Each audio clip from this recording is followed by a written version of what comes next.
Please join FACT Alliance and the Let's Respond campaign as we raise money to support Love 146's efforts to build aftercare homes for victims of the child sex trade.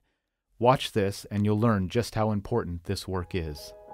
They were very poor, but she came from a normal family. She was approached by a lady from Manila who offered her a job in a department store. And this was one of those times when they thought this is a gift from God, this opportunity. Instead of taking her to a department store, the woman brought her to a brothel instead. She was subjected to the most horrific things.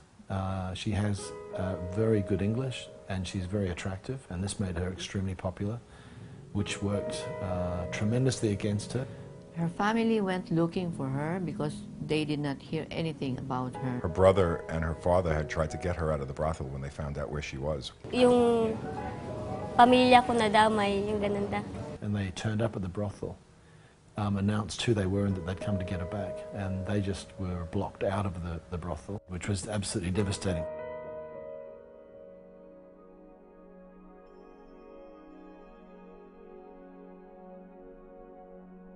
She was freed from that situation because there was a raid by the police.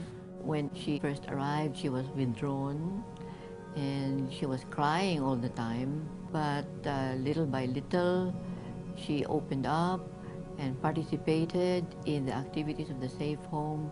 Eventually, her real self emerged. It's a beautiful self. It's a self that is concerned for other people. And when the proper time came, after assessment, we finally brought her home.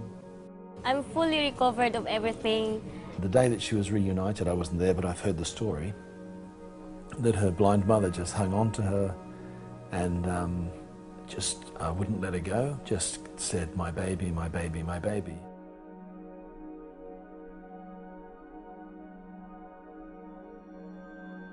I love him very much.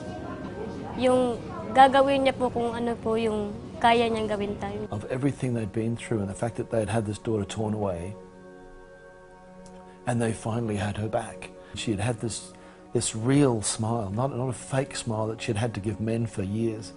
Naging maganda po yung buhay ko.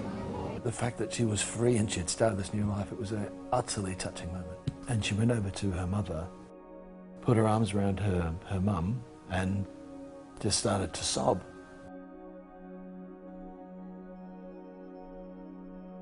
I started crying. I couldn't deal with it. I had tears dripping off my chin. But that was the kind of moment that it was. Turns big men into babies.